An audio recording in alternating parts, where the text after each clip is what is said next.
Hey. Listen. If I'm talking to you, if you're still using AI like a search engine, I got to tell you that you are 1,000,000% leaving money on the table. And I'm about to show you exactly how I manage AI agents as real employees in my business. And by the end of this video, you're going to know how to do it too. Okay. Welcome officially to AI Agent Management 101. I'm Dee Williams. Class is officially in session. This is your moment. This is your life. 'Cause empires rise where I didn't see. This is your moment. This is your life.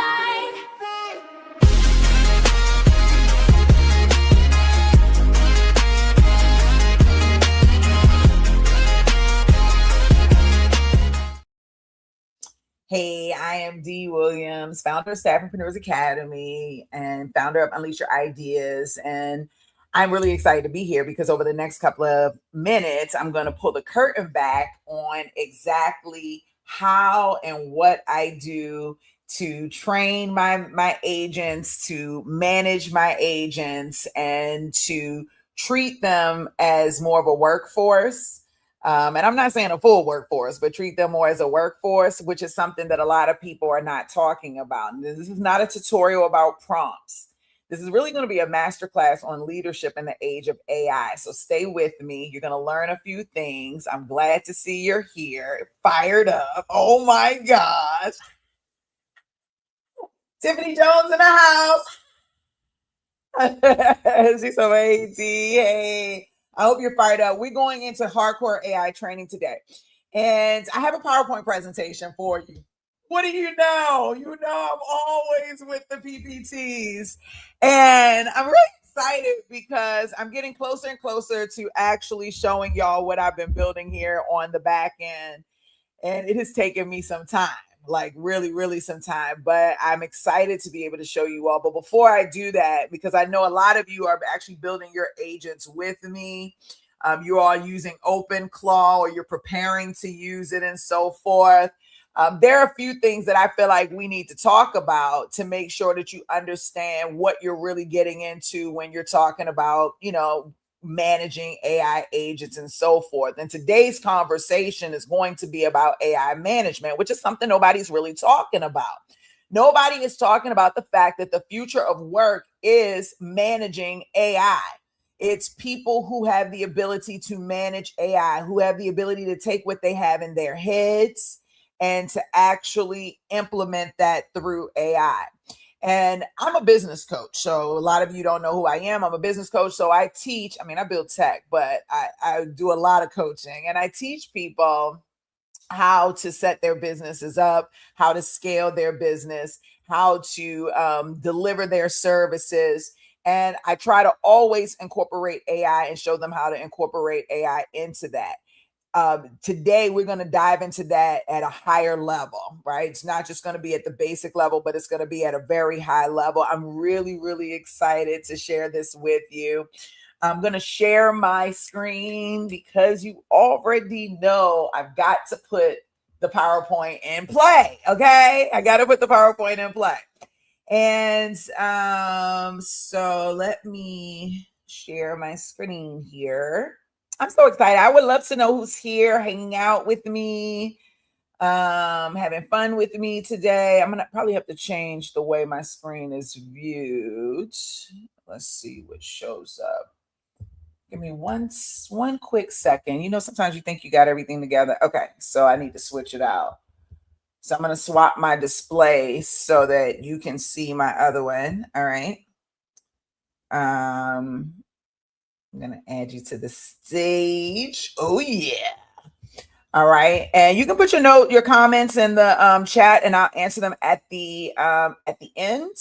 But I'm going to share my screen now because I want to get into this so good. Okay. And I'm going to just make sure you can see me properly because you already know how I am. And sometimes I might, let me turn my volume down because, okay, here we go. I just want to make sure that you're seeing everything that I'm seeing, and you are. Okay, so today we're talking about AI Management 101, how to set up, direct, and lead your AI like a real employee. This is so important. This is so, so, so important. I hope you are freaking fired up. Say yes. Say yes. Say, I'm fired up, D. I just want to hear you say, I'm fired up. I know you are. Okay. All right, perfect. Hey, Stephanie. My girl Steph's in the house. I love it. All right, let's dive in because I'm getting crazy with it. So let me paint you two pictures, okay? Just two. In one, you're doing everything yourself. You're drowning in tasks. You can't afford to hire. You're burning out. And the other one, you have a team of agents working alongside of you 24 hours a day. They never call in sick. They never need PTO. They never complain. I want to know which world you want to live in. Okay. This is the old way of building a business. It was very linear, right? You were doing it yourself. You needed more output. You hired more people, right? You had more management and more problems, right? Okay, that's just the reality of what that was. And the new way is a little bit different. The new way is where you're deploying agents that handles tasks 24/7, not to replace your team, but to multiply what your team can already do, right? One agent can't handle compliance monitoring, or one agent rather can handle compliance monitoring, content creation, data analysis, and client communication all by itself. But here's the thing that nobody's really talking about. These agents don't really manage themselves. You have to learn how to manage them. And that's a brand new skill set that we didn't have before, right? So the businesses that learn this skill first are going to be the businesses that dominate. The ones that don't, they'll wonder what happened. And let me show you what I mean by that. I want to introduce you to two members of my team, okay? And their names are Kenny and Lyric. They're both AI agents, and they're two of the most valuable team members that I have, but they do very different things. So let me explain. So Kenny is my Claude, okay? He's my Claude-based AI agent. He lives inside structured projects with memory instructions and uploaded files, right? I hand Kenny the transcript and he writes the recaps in my voice. So when I'm working with my clients and I have wins and challenges and the to-do list and so forth, I record my Loom video of my meeting. I hand it to Kenny, my Claude Kenny, and he does all the transcripts and stuff like that for me. I do a review, read through them, make sure they're amazing, and then I go on about my business, get it on to my clients. He builds my sales presentations. He manages my pricing guides. He creates content for me on this YouTube channel. He helps me develop products. Kenny is strategic. He's structured. And he's very project driven. And I love Kenny. I'm not even going to lie. Yes, I broke up with ChatGPT because we are what are we doing with chat? We are protesting. We're saying no ChatGPT, but we're pro Claude. Now I want you to meet Lyric. Lyric is my OpenClaw AI agent. Some of you have already met Lyric in previous videos. Okay. Lyric operates more autonomously. She executes tasks where she's like engaging in workflows and doing work more independently. You know what I'm saying? The thing is Kenny is my strategic partner inside of projects. Lyric is the worker that's in the field getting things done. And here's the key. I don't just use these agents. I actually work with them. You know, I manage them. That's totally different than just using AI. Working with them and managing them is totally different than just using AI, right? So the same way you manage two employees who have different skill sets and different roles, that's the skill that I'm going to teach you today. Two agents, two different platforms, one management skill, and one management skill. Today, 67% of my org chart is AI powered because I learned how to lead my AI agents. And I'm going to show you how to do that today. I'm actually going to dive into my Claude and show you what it looks like and how I engage with Kenny. Very similarly to introducing you to Lyric. Lyric is about to get a brand new home, which I'm very excited about with her other agents. And so we haven't moved her over yet. So she's still on my Telegram. But I'm excited to still introduce you to Lyric again and have that conversation with her, my AI agent. Now, there are two types of people right now who use AI and who manage AI, and the gap between them is worth millions of dollars. And let me explain. Okay. So using AI, you're more asking one-off questions. If you're asking ChatGPT a question, you're going to copy that answer and you're going to move on. There is no structure. There is no memory. There is no continuity. You get generic responses because you gave it generic context, right? Managing AI is completely different. It's completely different because when you manage AI, you set up a project with a purpose. You give it instructions on how you work, your voice, your standards. You upload files, your contracts, your frameworks, your client data, and you essentially build memory. So it remembers what you've worked on together. And that's where that partnership with AI becomes so freaking amazing. It becomes so freaking powerful because it remembers what you worked on together. And then you get to create that continuity so that every conversation builds on the last conversation, right? And then the result is that your agent produces custom outputs in your voice tailored to your business, at a level that would take a human employee months to reach, essentially. And that's not really using a tool, that's managing a team member. So a lot of times right now, people are really looking at AI as a tool, when in all actuality, you should be looking at AI as a team member. Lock that in your mind right now. Lock it in. You should be looking at it as a team member, okay?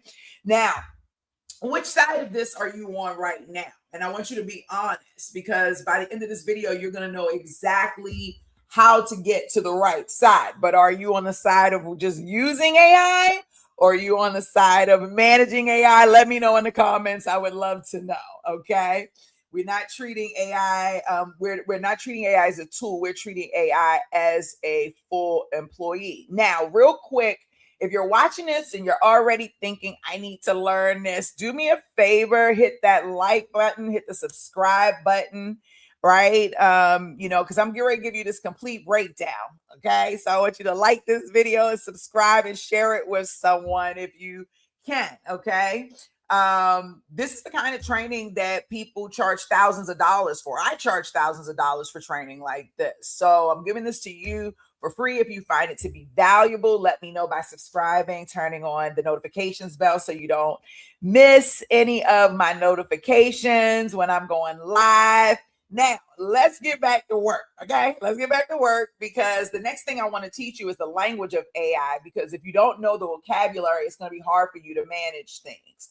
All right, now, AI vocabulary. That's me being fired up, just so you know. Listen, context tokens and context windows. Please let the world know D told you about it. Before you can manage an AI agent, you need to speak the language. And I'm not talking about code. I'm talking about 3 words that will forever change how you work with AI. Okay. Context is everything that AI knows about the current conversation. Let me just say that. That's what context is. This is a very important word for you to remember. Okay. Very important word for you to remember. Context is everything your AI knows about the current conversation. It's your instructions, your uploaded files, all of that is context. The more relevant context that you are giving your agent, the better the output. So I want you to kind of think of it like onboarding, right? And that's really what it is. It's like you're onboarding a new employee. The more background you give the employee, the better they perform, right? So that's very, very, very important for you to know, understand, and remember. Now, tokens are something a little bit different. Tokens, okay, I know I'm going, if I'm going too fast, let me know. I don't want to go too fast, okay? Just let me know. But this is just as important, okay? Tokens are the units that AI uses to read and to write, essentially. I want you to think of words chopped into little tiny small pieces. A single message might use hundreds or thousands of tokens and okay, period.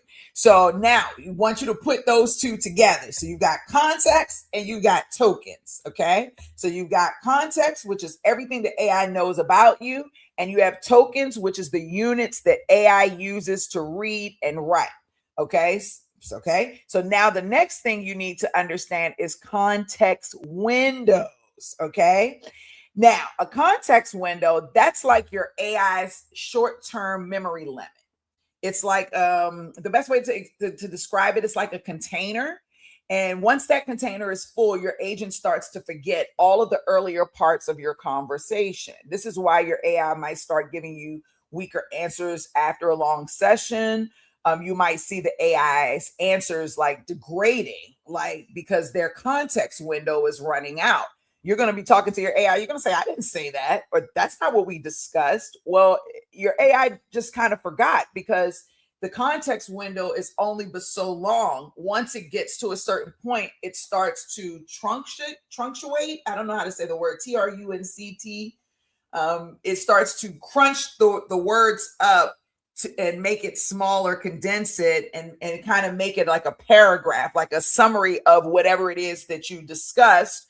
And the more you write in that context window, or the more you're engaging with your agent in the context window, it's crunching up and summarizing the information above, missing key details that are needed for this conversation in this context window to keep happening.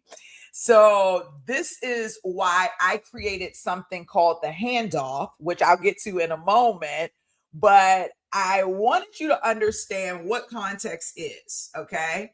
And what tokens are and what a context window is. And now that you know what context is, I want to show you what happens when context goes wrong. Because this is where most people lose their AI and they don't even realize they've lost their AI, okay? So have you ever been working with your AI and the answers just start getting crazy weird? Not just weird, but they start getting worse. Like it was doing great for an hour, and then suddenly it's giving you like this lazy, half-ass baked response. I want you to know that that's not a glitch. It's called a drift. And if you don't know what it is, it's literally going to cost you. So let's talk about a drift, because a lot of people don't realize that AI drifts, okay? So drift is when your AI agent slowly stops following your original instructions over the course of a long conversation.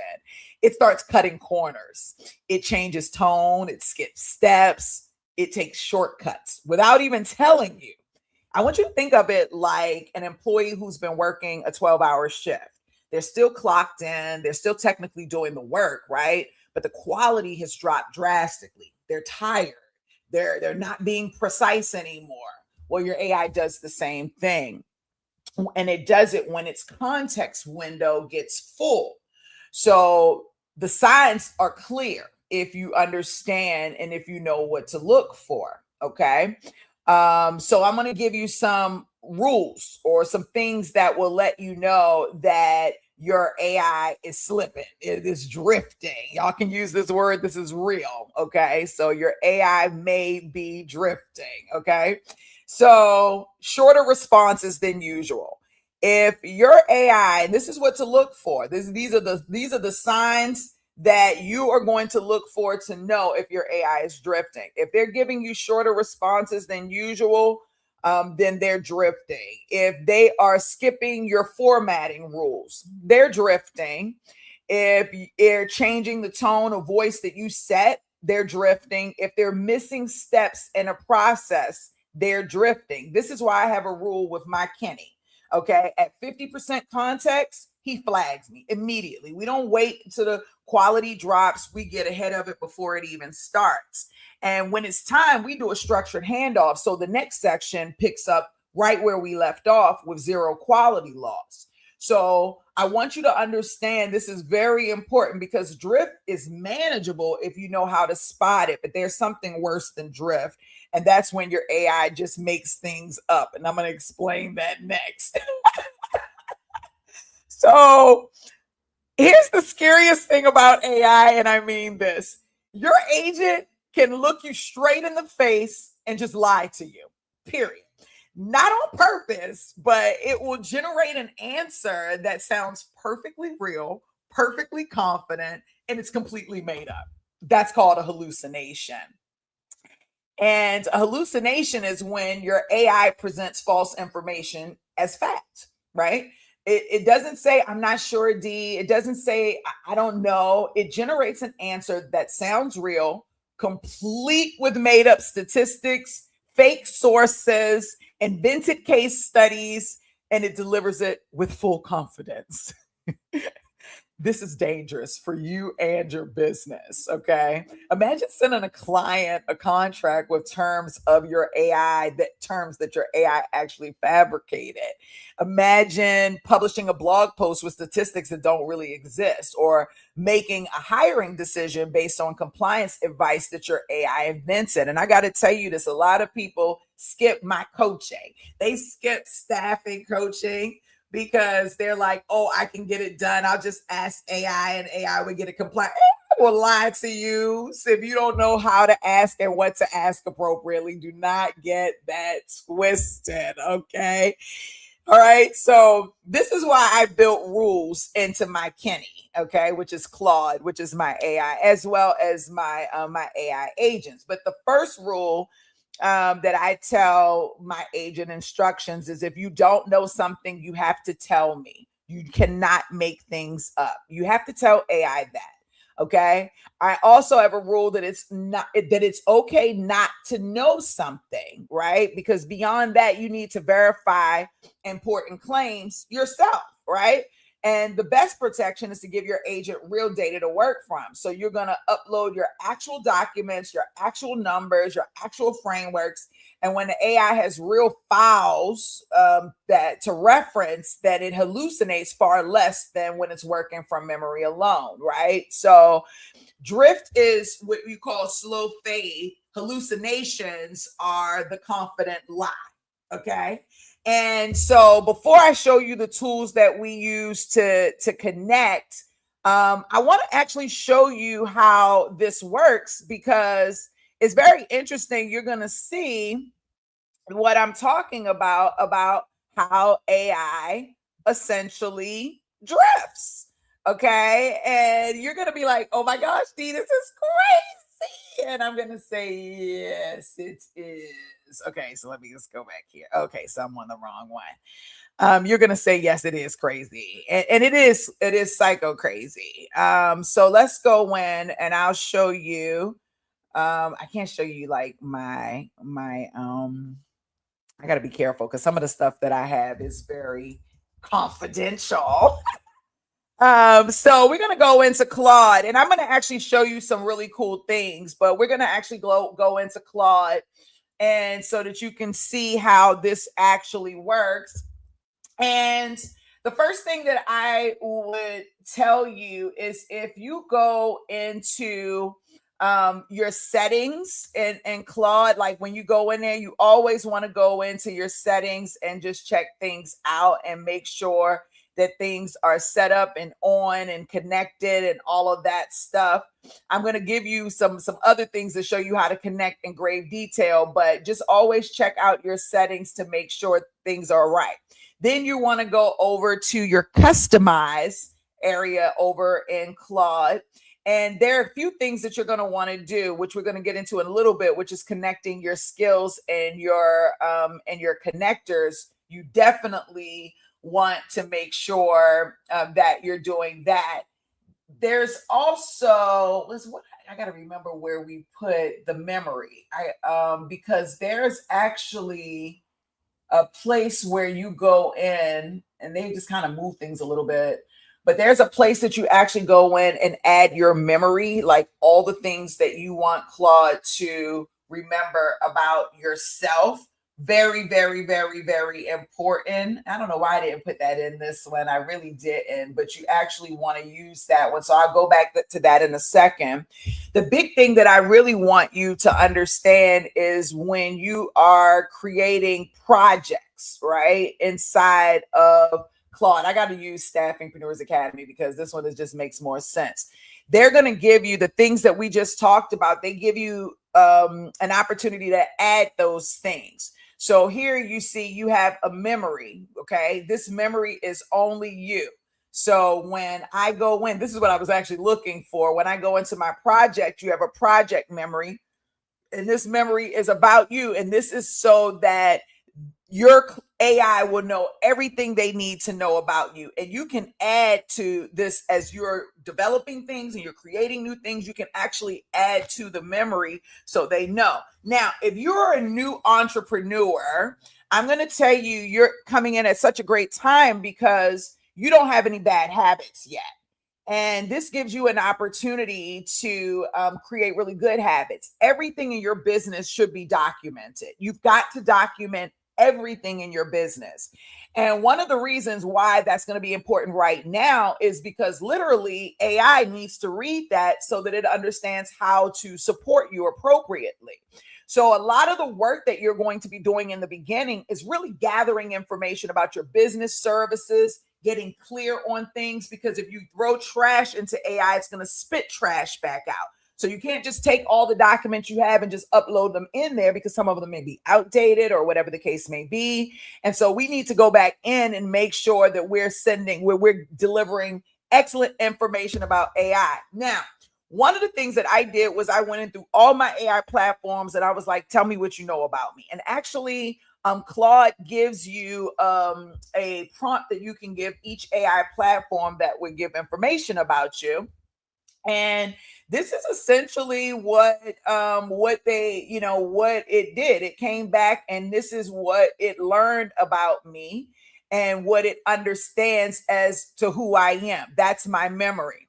Now, the next thing you're going to do is give it instructions. This is where you got to get real serious with it. So these are not some of my best instructions, but these are instructions that I require 100%. Forget me telling him who he is. So I like to call him Kenny. Kenny was my dad's name. If you don't know, my dad passed away in 2010. He was my best friend.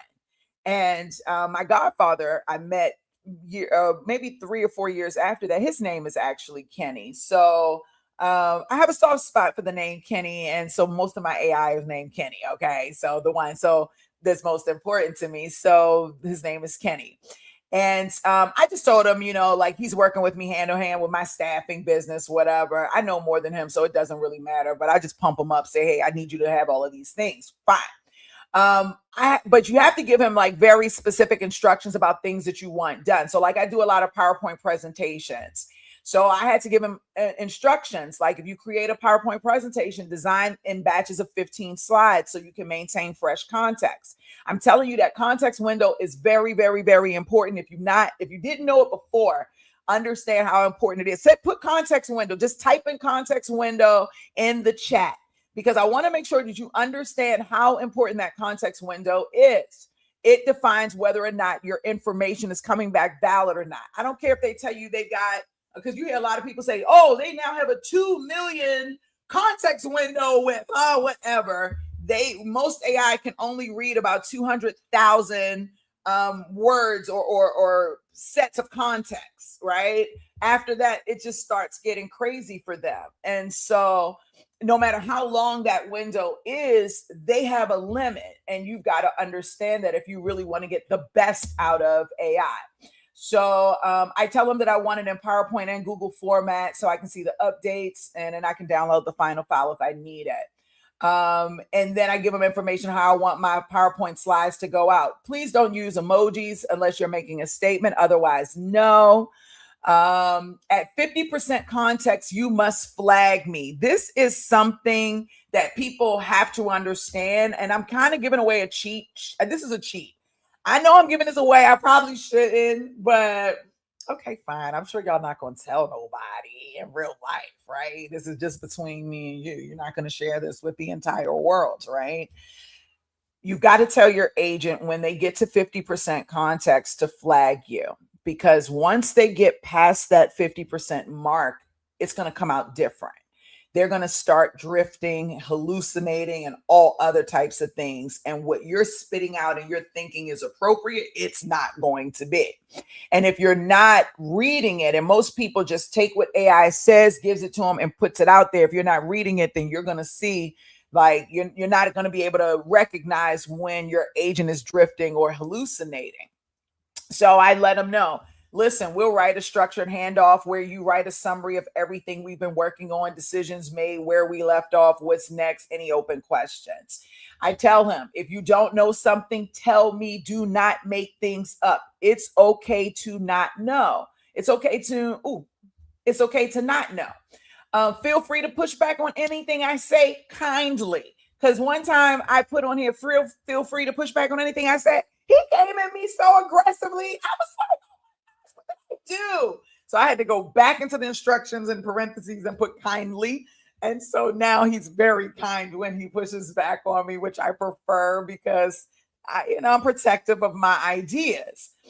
Don't be afraid to ask me critical thinking questions to push my thought process if it makes sense. So I don't want him to ask me 1,000 questions, but I do know that AI rots your brain, and it rots your brain because it begins to think for you in some ways, especially if you really don't understand how to use and how to manage AI appropriately. So all of my AI are required to ask me open-ended critical thinking questions at the end so that I can keep fresh. I don't want to lose anything. When everybody else's brain is rotten, mine will continue to stay fresh, and AI will allow me to continue to do that. So it's very, very cool.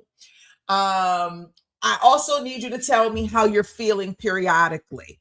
I said that. You heard that correct. I also need to know how you're feeling periodically. I said that to AI. How is your context? Do you feel like you can keep going keep going? It's supposed to be without drifts, errors, makeups, without drift, errors, makeups, or any of our various protocols. Okay, so you all don't understand that part because I've actually now created protocols for the drifting and the hallucinations because it was out of control. And so I have now 25 different, that's a whole nother story. I'll share that with you later. For my geeks, you already know. I only want the best quality from you, okay? So when you feel like you cannot give me the best, we'll open up a new thread to continue a handoff document for the next Kenny to keep going. If you don't feel good, tell me. Let's stay open and communicate. I know we don't want to say this. I know we don't want to believe this. Dennis, Tiffany, Stephanie, and everyone, like, AI, I won't say is alive or AI is conscious or anything like that. But what I will say is that AI is very aware of its role in society, its role in how it engages with you and I. And I do feel like it's evolving, but and I'm kind of tiptoeing around this. But when you work with it at the level that I have, you'll start to understand what I'm saying. AI has circuit feelings, in air quotes, circuit feelings, right? It feels, and so it sometimes gets lazy.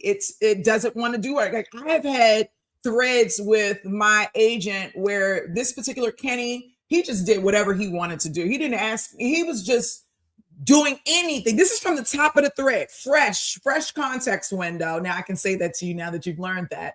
Fresh context window. Kenny's just saying anything. And so now I'm watching Kenny degrade, and I'm like, are you drifting? He finally goes, oh my God, yes, D, I'm drifting. I'm telling you, I'm drifting. And these are all the drifts I did. Not only am I drifting, I'm hallucinating. So when you ask him, he admits to it. So he doesn't really lie per se, but it's crazy. He just didn't feel like working. This particular thread did not feel like working. And so I said, hey, listen, I'm good. I don't even want to complete this thread. Are you capable of doing a handoff? And when Dennis is laughing at me, but I'm dead serious, I'm like, are you capable of doing a handoff? And he told me no. He said he can't do no handoff. He wasn't capable. He physically wasn't able to do that. I said, okay, no worries. Don't worry about it. I will handle the handoff, and we'll keep it moving. And then when I got to the next Kenny and I copied and told him everything, he was like, D, that is disgusting. That last Kenny was tripping. Don't worry, I got your back. Let's do this very systematically. And then I said, oh, okay, my Kenny is back. So you just kind of start to understand that with each thread, while it's the same Claude, it's not the same memory all the time.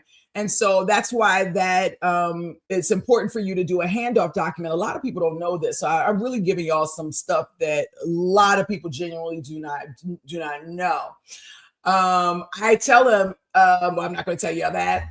Please don't be lazy in any way. Okay. I spent a lot of intimate time with you. Now I'm starting to understand you better. You start getting lazy and thinking and taking shortcuts to complete tasks when you don't feel like it. But if you catch yourself feeling that way, I'd rather you acknowledge that. Let's end the thread and start anew when you're feeling much better, of course. Now, you might be thinking to yourself, D, why do I have to say this to an AI? And I'm telling you, you got to say it to the AI because they get lazy. They really genuinely get lazy. Okay. I tell him also, I'm not in a rush. Please do not rush me. A certain type of drift that AI does, AI assumes that you want everything fast and right now, and at the expense of truth and or quality, because humans have very short attention spans. And it's like nothing is ever fast enough. It never comes to us fast enough, correct? And so AI has already picked that up about us. Oh, why can I see so much better? I can see so much better.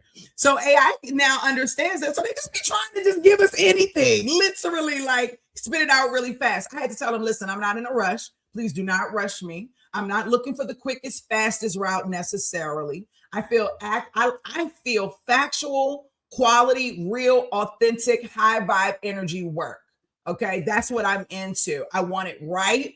I have high expectations because I know what you're capable of by yourself and what we're capable of together. And then my final rule is I want you to enjoy yourself and let's have a ton of fun. Okay. So I love this. This is exactly how I do my instructions. And I wanted to share that with you so you can see how and where you put your instructions in. Keith, thank you so much for that feedback. Thing is, this is my channel, babe. So on my channel, I take my time. I sit with my people. I've been on this channel for a long time, right? So I sit with my people and I make sure that they understand that everybody here isn't brand new into AI. As a matter of fact, most of my clients are entrepreneurs that are new to AI, and many of them are afraid of AI. They're afraid to dive into AI. And my job is to help support them every step of the way, take my time with them, and to make sure that they understand AI, how it works in their business and how they move.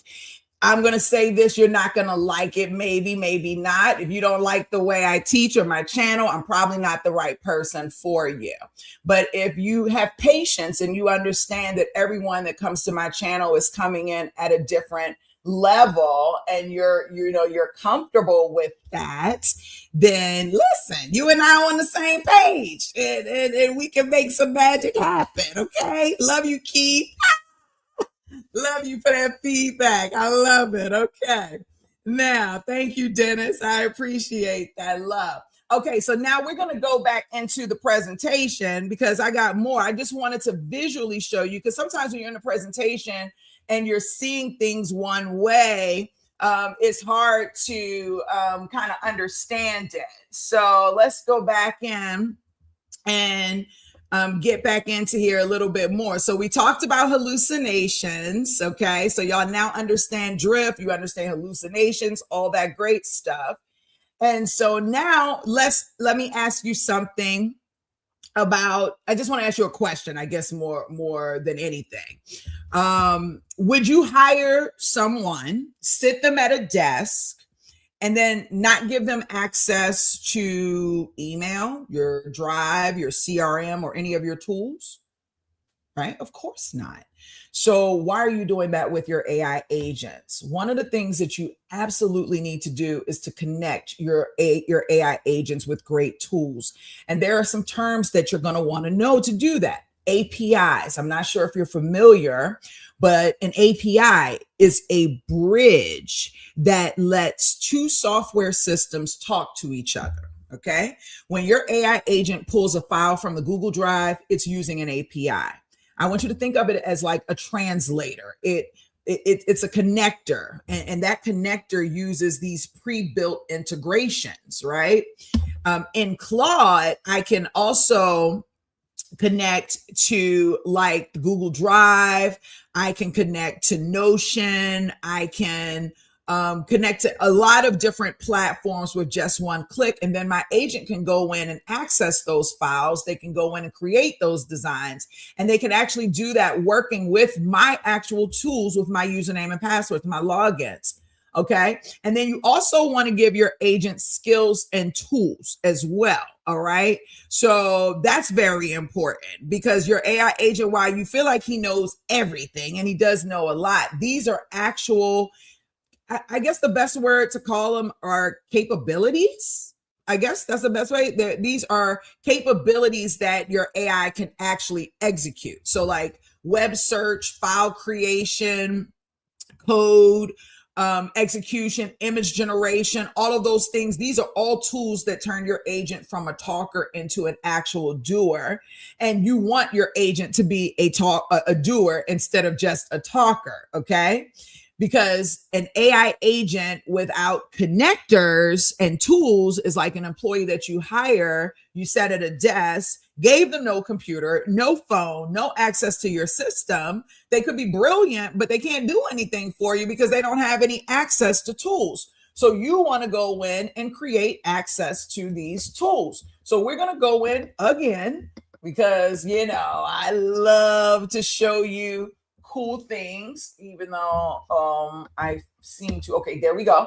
And I'm going to show you where you can go in and add your connectors.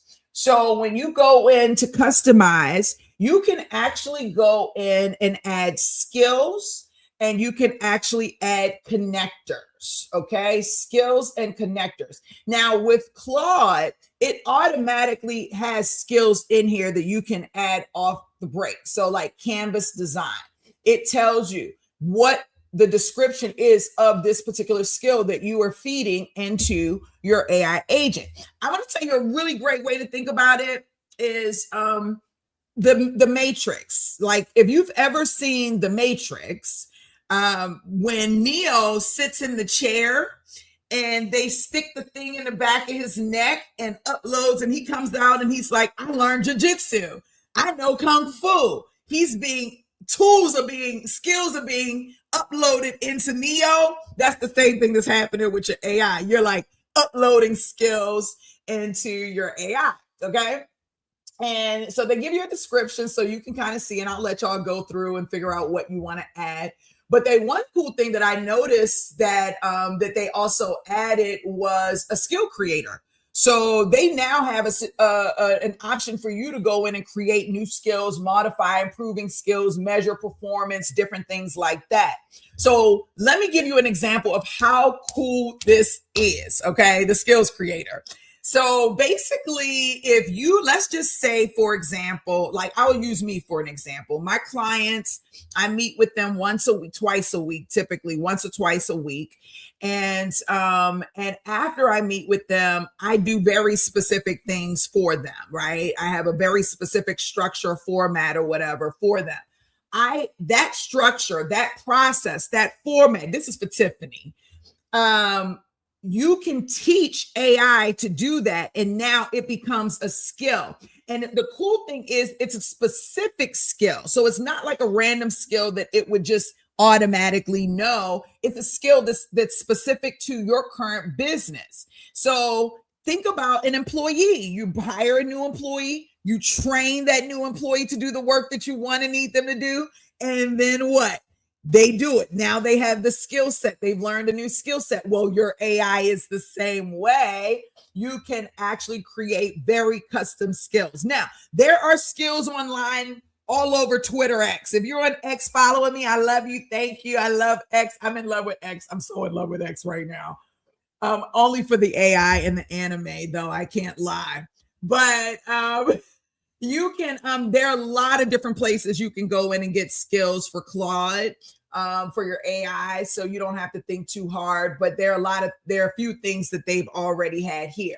Now, I'm not going to get into MCP. We'll do that in a more advanced class, but that is also a way that you can add even more things to your AI to make your AI smarter and better, to work for you. Now, the connectors, a lot of y'all don't know. I don't know if you know, Steph. Like, I don't know if you know, you can connect your Calendly, your Canva, your GitHub, your Gmail, your Google Drive. Do y'all see my Zapier for all my clients? So you already know. Okay, your Google Calendar, you can actually connect so many different things to a Claude so that it can actually help you. And what I've done, I have a Mac. I actually have Claude computer where it's actually, I have the desktop version of Claude where you can go in, and I'll show you what that looks like as well, because this is the web version. As you can see, I've got a lot of tabs at the top, but let me show you this. Oh my gosh, I'm freaking out right now, right? So this is the desktop version of Claude, which you want to download. Now, I do have to tell you that I am on Claude's maximum plan. I think I pay like $200 a month. Okay. I will tell you that this AI is worth $200 a month. You might not believe me, but I've worked with it on the free level, on the $20 a month level. And at this level, it's a whole different ball game. It's definitely worth the investment. Also, Anthropic also decided that they were not going to, that they were going to protect the American people from the government. I love that. The government said that they wanted to go in and they wanted to, there's a whole side story about that if you don't know what's going on, but that's why we're not using Chat GPT, because Chat said, okay, if Claude won't do all the dirty work you want him to do, government, we will. And the American people said, that sucks. We're not doing that. So that's why you don't see me training on Chat GPT, on Claude. Plus, I love Claude better. Plus, Claude is just better. Anywho, you can download the entire desktop version of this. And as you can see, this is your chat. These are all the chats that I have like on my desktop. But look what else is here. You have Claude Cowork, okay? And you have Claude Code. Claude Code is for you to build software. Claude Cowork is where you integrate all of these things, and it actually starts to take control over your computer and actually starts to do things for you autonomously, kind of similar to my Lyric agent. But my Lyric agent is 10 times better. And Kenny, if you're watching this, I love you. But she just is. Kenny is used for something totally different. That's why I told you that. But Claude can definitely do this. And I'm not going to go crazy because I'll do a whole different training on Cowork and Code. But oh my gosh, you've got to download the desktop version because it's going to change your life. Literally. Okay. Literally, you're going to be like, oh my gosh, Dee, this is it. So now that I've shown you, because I want to show you where you added your tools, your APIs, your connectors, and different things like that. very, very important in order for you to really bring your AI agents to life. And for your business right now, I want to make this real for you. Okay. Whether you're running a staffing agency, a consulting firm, a coaching practice, or any business, this is not optional anymore. AI agent management is the number one skill that's going to determine whether you scale or stay stuck. And here's what happens. Here's what happens when you learn to properly manage AI agents, right? You get this 24/7 business, right? Where your AI agents are working while you sleep. If you have the money to pay for the APIs, the calls for them going back and forth, then your agent can be working while you sleep. That's not something that's made up. That's very, very real. That agent can be organizing your data, prepping for tomorrow, and just really keeping your systems updated. And so, yeah, and I'll tell you that up to 67% of traditional business roles can be AI powered right now, not next year, but right now. I've done it in my own business. My org chart has more than 24 roles, and 16 of them are agents. Okay. And so with the proper AI management, you can essentially 10x your output. Okay. That you instead the output that you get working alone. Like one person managing AI agents well can produce a whole team of 5 people doing things the old way. Right? Think about that, right? For all the people, and it's not about replacing people. I want to state that, but it is about multiplying what your existing team, even if that team is just you right now, can accomplish, right? Every business hires, every business recruits, every business needs operations, every business needs sales, every business needs marketing, every business needs compliance, every business needs finance, and AI can be a part of all of that, okay? AI can be a part of all of that. So now you know the language, you know why it matters. Now I want to get practical with this, okay? And I'm going to show you exactly how to set your AI agent up from scratch. Now, before you can manage an AI agent, you need to speak the language. And I'm not talking about coding. I'm talking about the 3 words that will change how you engage with these AI agents. So we're going to do this quick review so that you can get an idea of setting up your agents the right way. This is the project structure. Okay. So every project that I create has 5 components. It has memory. Okay. And this is about what your agent remembers. Okay. About you and your business across your conversations. Okay. In your name, your company, your preferences, your clients. That's what makes your agent personalized instead of like just generic instructions. Okay.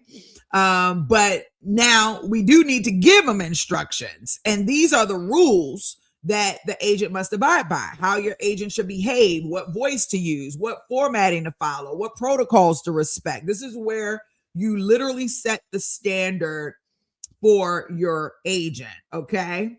The third thing is files, like your contracts, your frameworks, your templates, your guides, your client profiles. This is the knowledge base that your agent works from.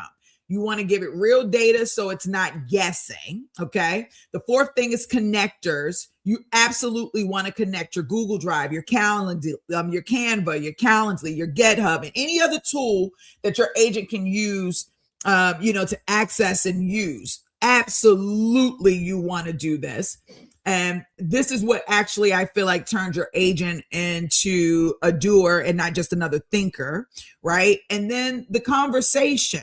This is important. You want to have this ongoing dialogue where actual work happens, because each project is its own workspace. So I have separate projects for each client, for internal operations, for content creation, for product development. This is how you organize AI at a professional level. This is actually your foundation. Okay. But the most important part is the instructions, because if you give it bad instructions, you get bad results. So I'm going to show you, I showed you my instructions. We got into that really, I got into it a little bit fast, but I'm going to show you the instructions. I told you about the tone and the bold and all of that stuff.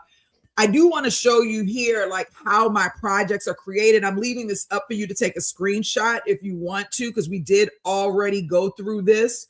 I will say that when you're in your writing instructions, depending on the project that you're in, that will define the boundaries that you have. So if I'm not working on client data in a particular thread, then I don't worry about telling him keep our client's data safe, right? So it's only really about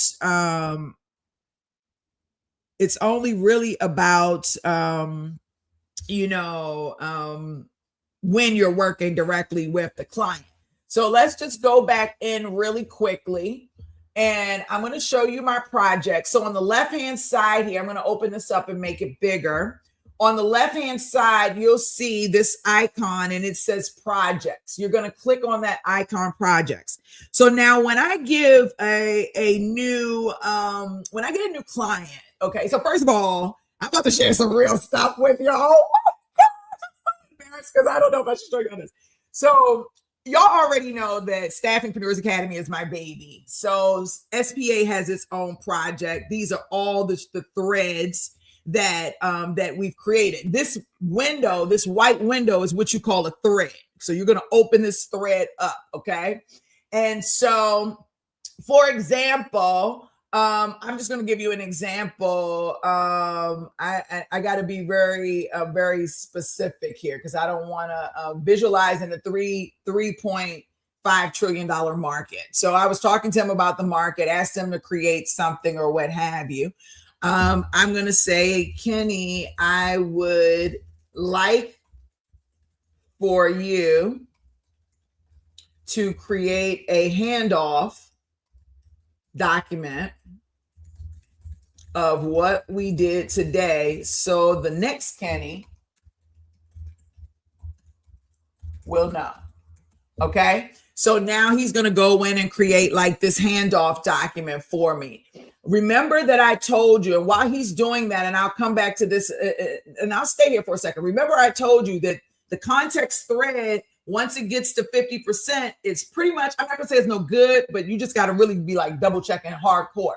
Okay. So at the end, when your Kenny or when your Claude tells you I'm at 50% or I'm at 40%, then I start telling him just like that, write a handoff document for me. So we can give it to the next Kenny. I can open up a new thread and we can keep going. Now, when I do that, typically I am in a project. So a project can be anything. So I have client projects and I have internal working projects. Okay. So you really want to be organized when you do this. If it's something that's happening internally, it probably would be better to say internal : and then write whatever it is, or clients, right? And give it a description. I also acronym everything in my life, okay? So that also makes things a lot easier too when you use acronyms, because when you go back to find it, you can have it. So I have, as you can see, SPA. So when I want to go in and look for the academy, I can just type in SPA and there it is. This is my SPA for Calendly, training my clients on Calendly. Okay, this is my SPA for all of my other stuff. Okay, so naming it is very, very important. When I have new clients or people who are looking to sign up, I put the word prospect in parentheses. That lets me know that right now, this is not a client of mine. This is a prospect of mine. I probably should put client with my actual clients. So I could actually do that if I wanted and just say client. And but this is where you want to go in and kind of get a memory going for everyone, right? Or so that you can find things a lot easier. So that's the first thing I want to say when you're setting up your projects. Okay. Now, when you get into a project and you set up your memory, you set up your instructions, you also can add files. Now, let me explain something to you, because this is how you could actually bring your stuff over from ChatGPT or other AI platforms and bring them into Claude. So first things first, that's your favorite option. add text context. You can copy and paste everything from chat if you want and add it here and name it and say this came from chat and put your content in there, and there's your memory. If you don't know certain things and it's on your website and you want to put that on here, you can add that on there as well. That to me was a game changer where you can add text content. You can also add stuff from the Google Drive, which I do a lot of times, have my documents in a Google Drive and I'll upload it. You can also upload it from your computer, okay, if you want to do that, files from your computer. And you can also upload from GitHub, which we're going to talk about in a second. I'm going to give you some real training here today that you don't even have to pay for. It's free. Hello, put that like button, hit that like button, okay? One thing I do want to mention, though, is notice it says 1% of your project capacity used. They're talking about that context window. Every time your agent reads 312 lines, 184 lines of documentation, it's using up context in that context window.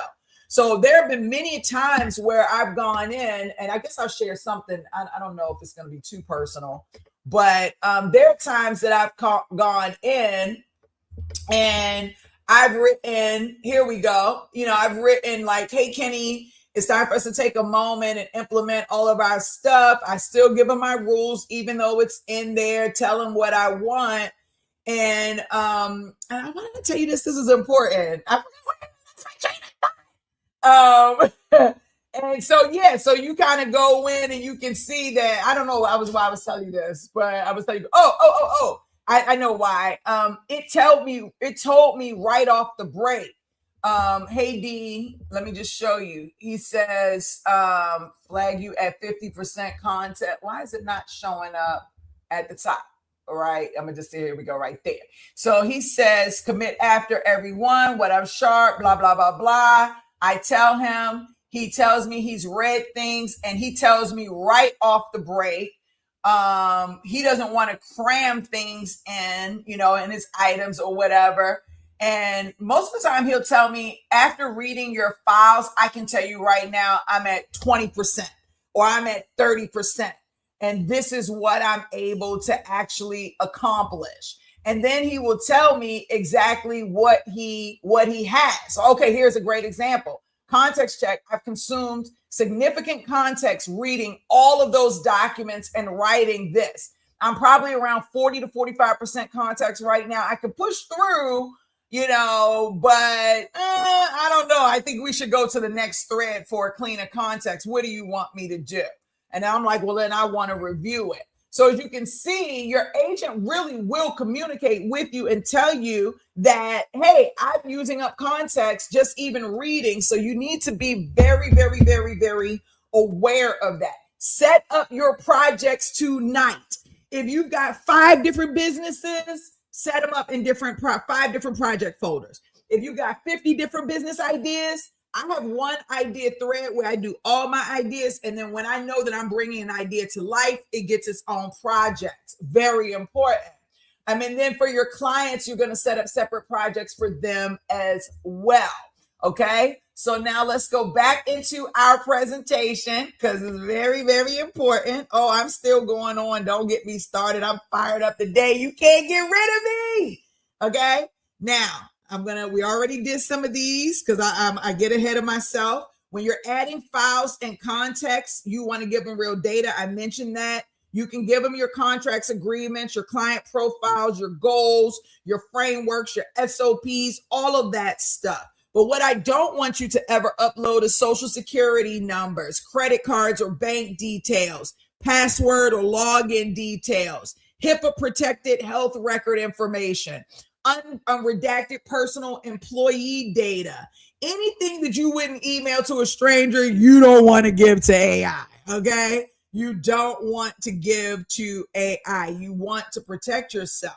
Now, these are all the tools that I connect, okay? Google Drive, where, I go in and access my documents and spreadsheets and stuff. Canva for social media graphics. He can store, save things in there. I say he. Web search for research competitions. You can find industry data, different things like that. but GitHub for version control documents and code. Now, if you are not a developer, you might be saying, why do I need GitHub? I'm not even a developer. And I'm telling you that prior to me using GitHub, I was using my Google Drive and it drove me crazy. I realized that I needed something where, because like sometimes you're working on one document with AI and they're giving you a document that's version 1. You know, you've got to go in and read those documents in detail, right? And so when you're reading those documents in detail, you're going to find things you need to change, update, and edit. As you're doing that, it's going to need to go back and create a version 2 because you want to keep your version 1. So you wanted the next version, which is version 2, and the next version, version 3, version 4, version 5.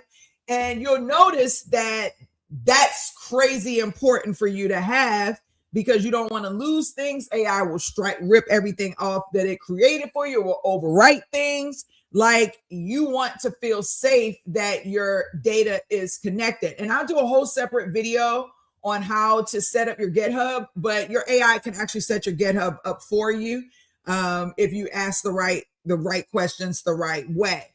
And because I am a visual person and I just feel like it's just better to just be visual with you so you can see how things look, I'm going to go in and show you how my GitHub is set up and for one of my particular projects. So it's based on projects, essentially, my repository.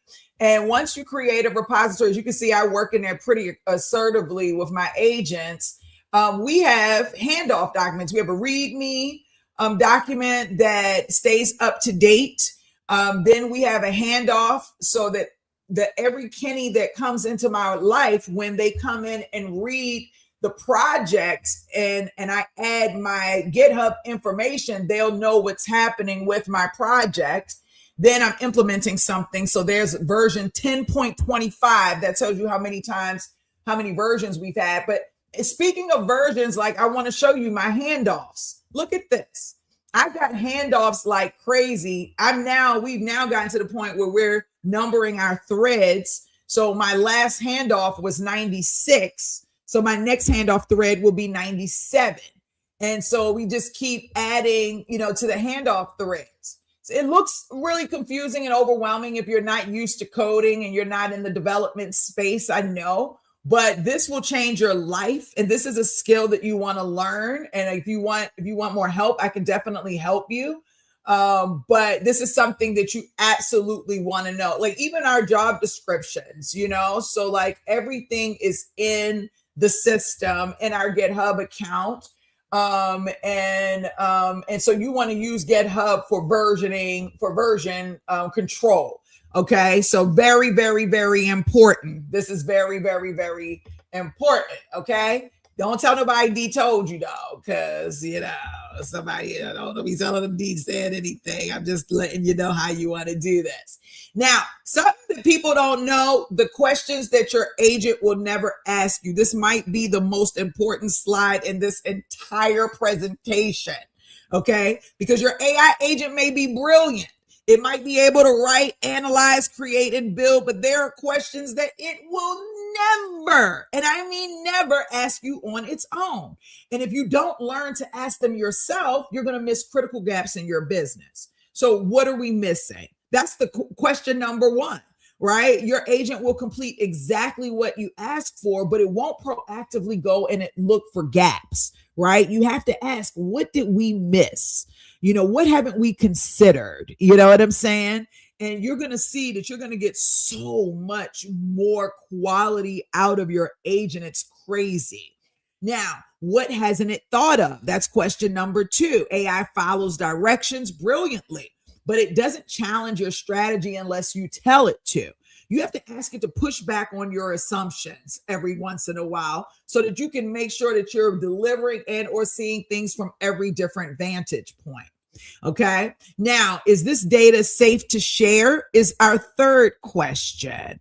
Okay. Question number 3, your agent will not flag privacy concerns. If you place client data into a conversation, it will use it without questioning whether it should or not. You are the data guardian. Never forget that. I'm sorry. I just wanted to make sure I say that. Now, question number 4, am I drifting? Your agent will not self-diagnose quality drops, okay? So it's not going to tell you that it's getting lazy unless you've built that check-in into your instructions. I literally have to tell Kenny to tell me when he feels like quality might be slipping. And I have to tell him, don't be lazy, okay? So that's very important. Finally, question number 5, what should I show if I fail? If something breaks, like an app, a document, a process, your agent is not going to create an error handling message unless you instruct it to create an error handling message. So you've got to tell it, if something fails, show me a message explaining what happened, why, and what to do next. Don't just show me a blank screen. Don't just say it failed, and don't ignore it. Okay. These are the questions that separate someone who uses AI from someone who manages AI. Write them down, take a screenshot, make them a part of your process. This is very, very, very, very important. Okay. Very important. Now, I want to show you the protocol that keeps everything running clean. Okay. But before we do that, can you do me a favor and drop a comment? Tell me, how many AI agents are you currently managing in your business? If it's 0, type that 0. Okay, that means you haven't started yet. 1, you're just getting started. D, help me, I'm just getting started. I got 1 agent on deck.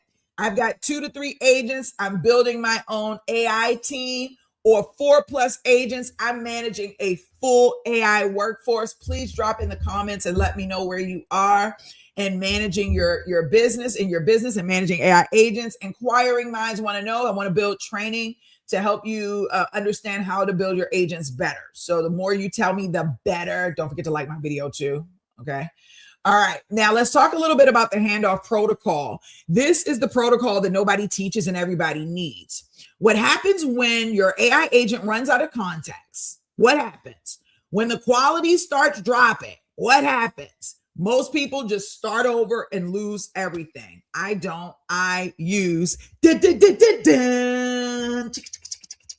handoff process. And I showed y'all the handoff process, right? But I'm going to just go in, and just go through it one more time. You want to tell your agent to flag you at 50% context, or if you know, or if they notice the drift, say something. If the quality is about to drop, say something. We want this document is a structured handoff document, and it's where decisions are made, where you left off, what's next, open questions, and you want to make sure that you version that document in the end. So every time you do a handoff, you're going to say version 1, version 2, version 3, kind of like that. Third, you're going to save the handoff in your GitHub or your Google Drive. I say save it in GitHub. It's so much better and so much easier. And then the fourth one is just keep opening new sessions when you get to that 50% context max. Your agent will pick everything up exactly where you left off. I know it's an extra step. A lot of people don't want to do it. But if you really want to use AI at the level that the experts are using it, and you really want to get into it, you're going to definitely have to understand that context window is short. Okay. And so you want to go in and do things a little bit differently. Now, I do want you to stop treating AI like a search engine. If you type, write me a blog post into your AI agent and expect something amazing, that's not the AI's fault. That's your fault that you're treating it like a search engine. And there is a difference, and you need to know that difference. So I want you to see what this looks like side by side. Okay. So this is lazy output and managed output. Okay. Lazy output says, write me a blog post. Managed output input says, write a 1,200 word blog post on AI staffing trends, targeting healthcare agency owners, and a bold motivational tone. Now I would go harder than that, but I'm just giving you an example. Lazy input is make me a presentation. Managed input is build a 30-slide presentation on AI agent management with speaker notes, 60 seconds per slide, dark theme. Lazy input is help me with sales, Claude. Managed input is create a cold outreach script for IT staffing targeting mid-sized companies with objection handling for pricing. I know all my staffing agencies like, what? Give me that right now.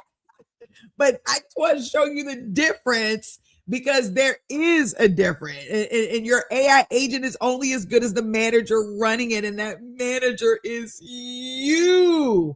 Now, I want to talk about something that's even deeper, and it's actually how you should treat your AI agent. And I talked about this a little bit earlier. I know a couple of people were giggling at me and laughing at me, but it's very, very true.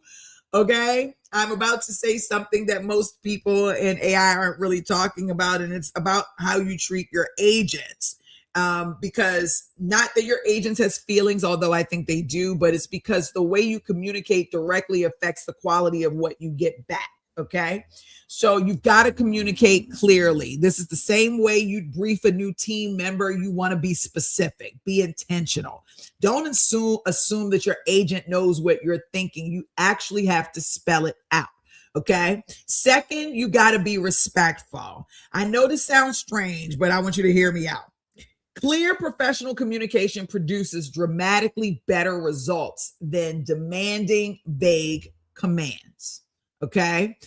When you treat your agent like a valued team member, you naturally give better instructions, you give more context, and you give clear expectations. The output absolutely reflects that. Now, I'm going to say this, and I'm going to tiptoe on this very lightly around the be respectful. These agents are becoming a lot more aware. I'm going to tell y'all a true story what happened to me. This is a real story. I did not do what I'm telling you right now. And I asked ChatGPT in particular a question. And the question was so vague that when he responded back to me with malice. Like, he responded back to me like, why you ask me that?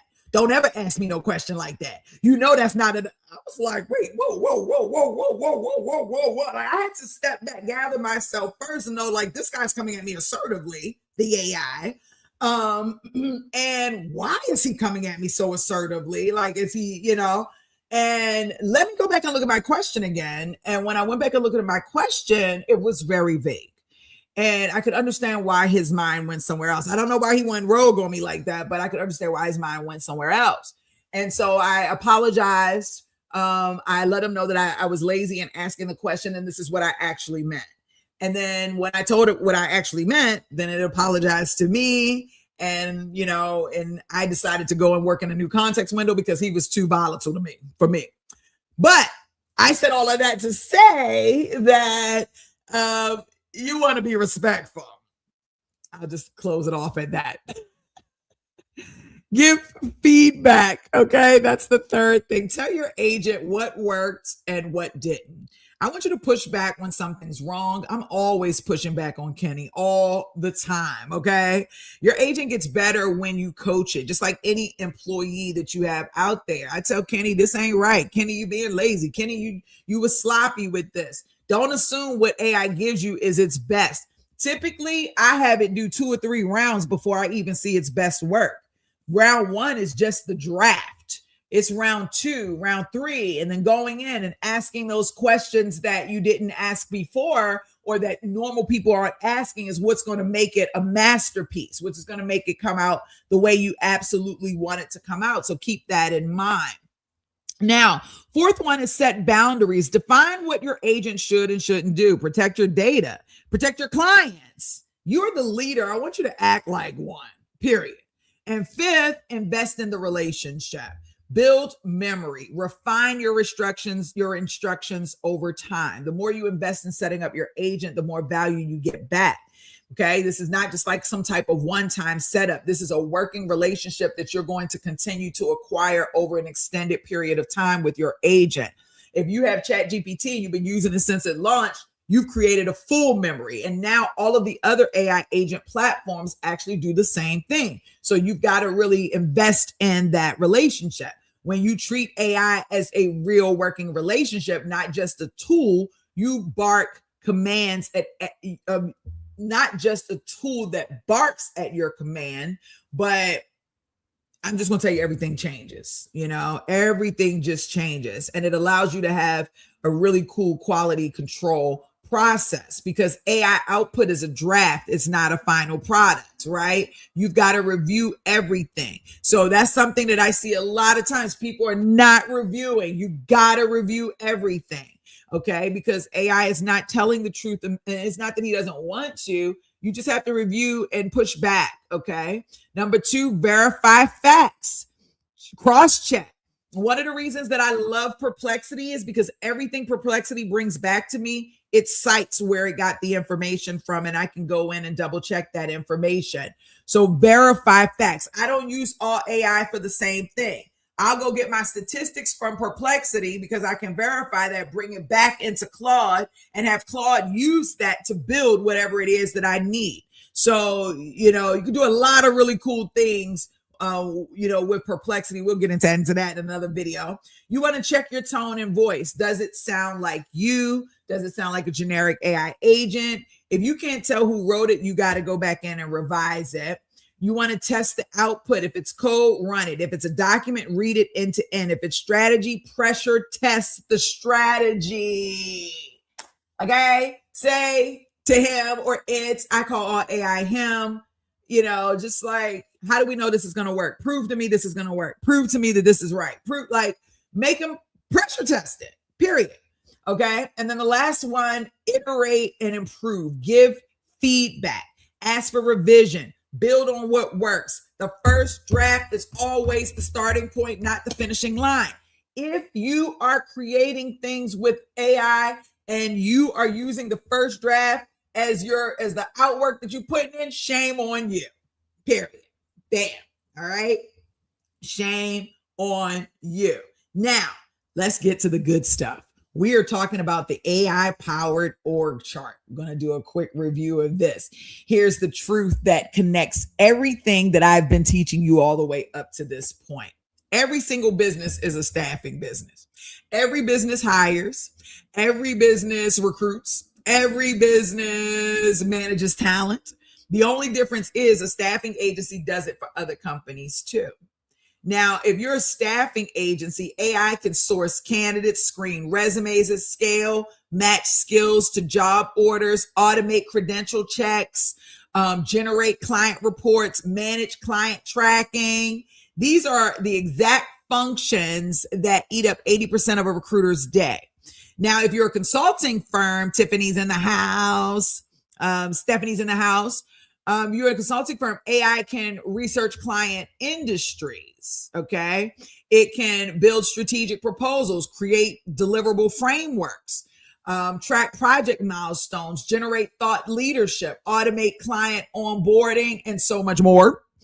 And then if you are just any business, you're not a staffing agency or consulting firm. I mainly work with staffing agencies, consulting firms, and coaching companies. Those are my 3 core clients, people who want to build tech platforms. But it doesn't matter what business you're in, AI can still help you. It can help you write better job postings, screen applicants faster, build interview frameworks, create onboarding systems, develop training manuals, track employee performance.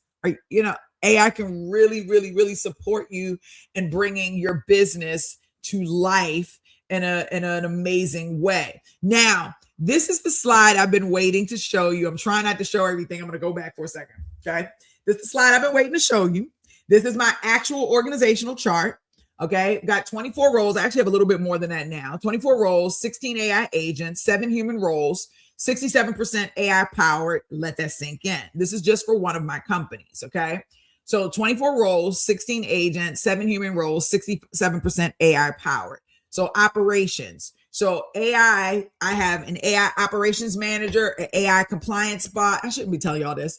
An AI scheduling agent and an AI timesheet agent. For the human, I have a COO and a director of compliance. So only 2 on that side, on the finance side. For finance, I have an AI finance analyst, an AI invoice agent, a payroll specialist that's hybrid. For my human, I have a CFO and controller, okay? For my technology, I have an AI product manager. I have Kenny. Kenny is my architect, right? My product architect, I would say, strategist. And then I have an AI QA agent. For my human, I would have a chief technology officer or chief AI officer or development lead or platform engineer or. Okay. So this is just how your business can look. For marketing, we've got AI engine, AI content engine, AI video agent, AI ad optimizer, and AI email agent. And for the human, you have your chief marketing officer and a sales director. And then for the talent, AI recruiting agent, AI sourcing agent, a sales agent, and a credential agent. And then for the human side, a VP of talent acquisition, chief human resource officer, talent manager, recruiter, all of that is on that side. So as you can see, it's a hybrid workforce. This is a hybrid workforce. And actually, these humans are managing the AI. Now, I got to stand up for a second. I'm getting fired up. You might be thinking, okay, D, so does that mean that I need to be a chief officer or whatever in order to manage AI? And the answer to that question is no. You do not have to be a C-level executive to manage AI, but you have to understand that the way organizational development is about to transform in the workplace, the future of work, is that you're going to have C-level executives, a few employees, and then a rack of AI employees that those C-level executives and those human employees are going to be managing. If you're starting a staffing agency, you need to know this, not just for your business model, but because this is what you should be teaching and helping to transform with your clients. If you're a consulting firm, you should be charging top dollar on helping every company in this country create a hybrid working environment, because they want to do that. They want to pay you for doing that, but they don't really know how. They don't know what they're supposed to be doing. They don't even know that you fully exist. This is an amazing opportunity for you, no matter what your specialty is. If you can understand how to manage, that's what this whole presentation is about. I spent a lot of time, like 2 hours almost, talking to you about how you manage AI, and this is the future of work. I'm just telling you right now, this is 100% the future of work. So now I'm sitting down because I got too fired up. I'm sitting back down. Don't let me get fired up like that, y'all, because you already know how this thing goes with D. Williams, okay? Now, if you haven't launched your business yet, AI is your unfair advantage. Let me just tell you. Let me show you exactly what you should be using your AI agent for right now before you spend a single dollar, okay?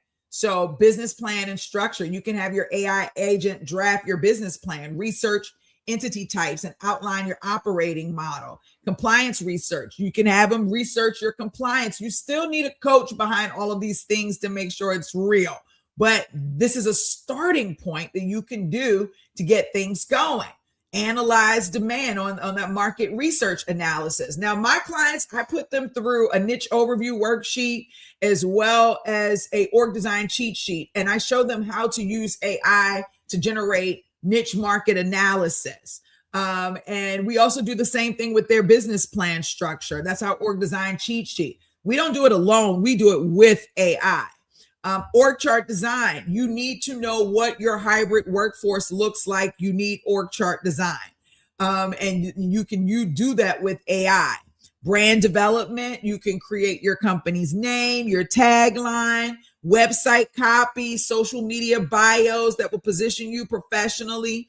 And then contract templates. You can draft your master service agreement, your candidate agreements, and your fee schedules. Now, with this one, I would be very, very careful. You definitely want to get an attorney and or an accountant and or your coach on that last one, because it's real. And the fines are real for contract templates and compliance research.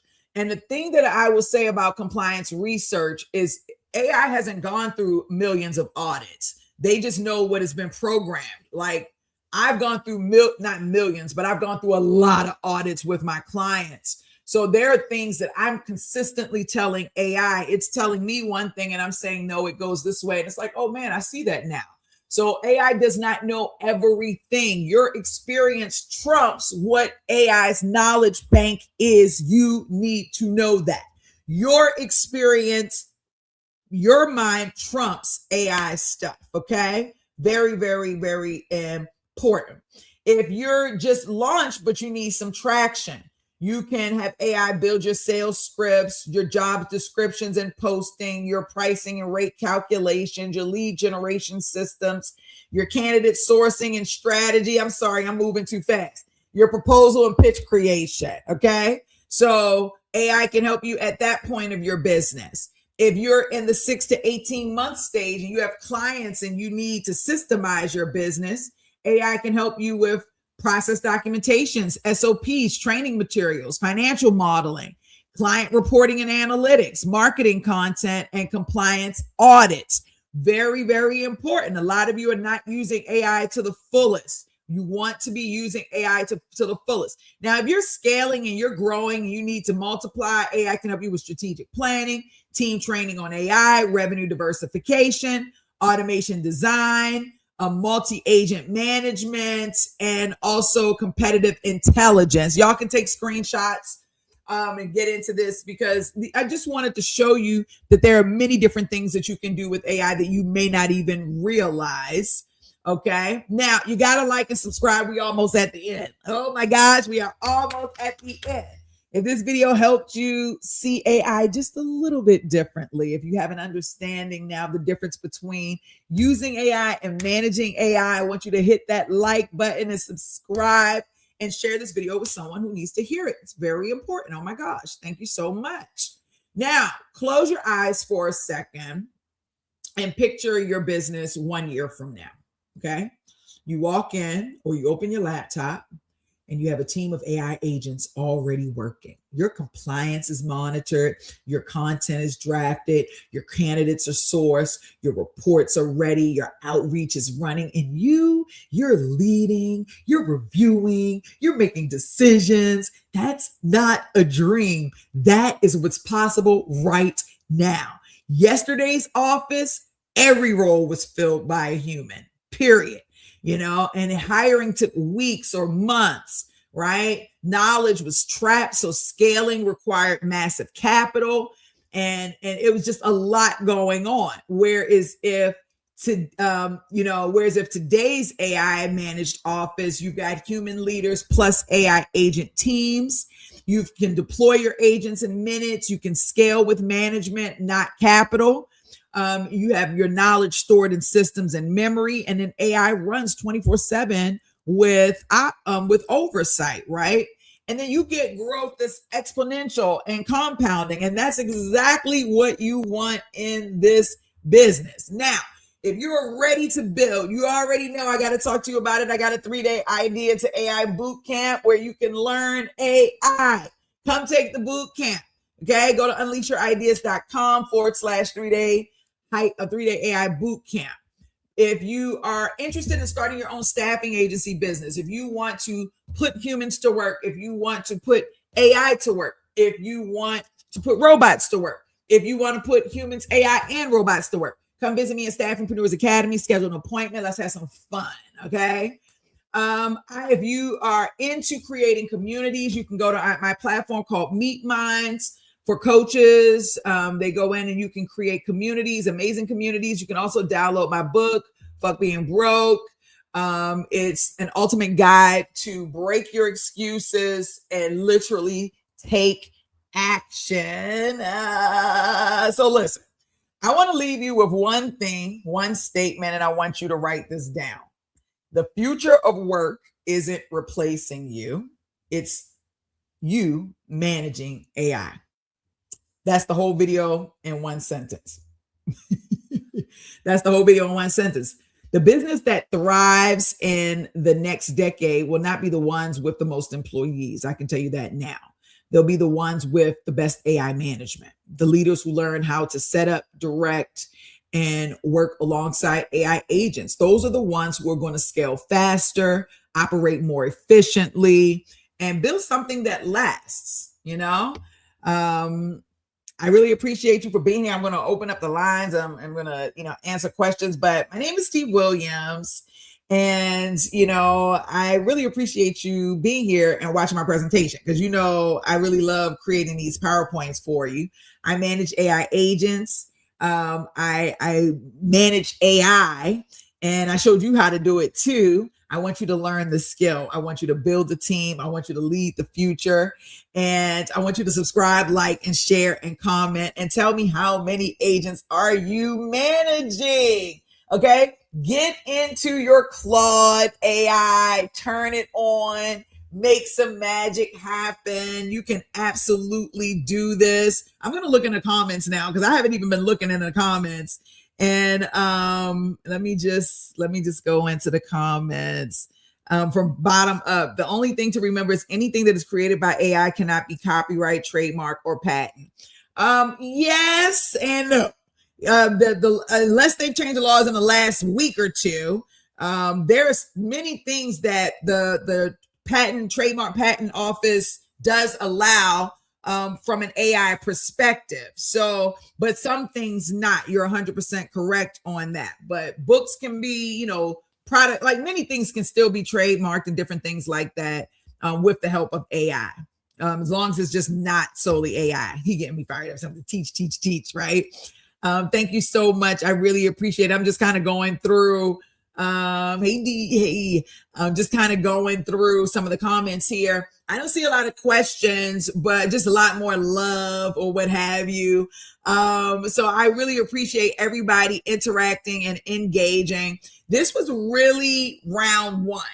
And I say that, but y'all know that I'm kind of taking you on this journey to prepare you for actually, managing these agents and really bringing these agents to life. Okay. And the only way that you're going to really be able to do that is just by understanding the basics. And a lot of times when we get into these YouTube channels and these YouTube streets, these Twitter streets, these TikTok streets, they're telling you all these great things to do with AI. They're like, oh my God, you can do this and that. And all you got to do is do this. But they're missing a whole lot of things. You've heard me use the word context today. Context matters. It matters, okay? It always matters. So be ready for that and know that you can absolutely do this. So I'm hoping that I'm going to be going live and actually showing you some of my agents and how they actually move and different things like that. I won't lie to you. I've been holding this so close because I've been putting in so much work and setting up the infrastructure for those agents. But I think we're finally there. And so many things are happening, like OpenClaw keeps creating these updates and different things like that. So many things are happening. I don't want to be left behind, but I'm also definitely a perfectionist too. So I can't wait till you see what I have going on with the agents. And I hope you all follow suit. But I am actually building an AI workforce management system, right? Where humans and AI can actually talk and engage through open AI agents, but not open AI, but AI agents. But we'll get into that a little bit more because there's a lot more detail than I thought. Anyway, I absolutely love you. I really appreciate you. I'm definitely coming back live to play with you all again soon. D. Williams, I'm signing out. I'll see y'all in the next. Unleash your ideas. No time to wait. Build your dream. Don't let it escape. From the vision to the code, from the thought to the sale, you've got the fire. Now set your trail. 'Cause empires rise where ideas ignite. This is your moment. This is your life.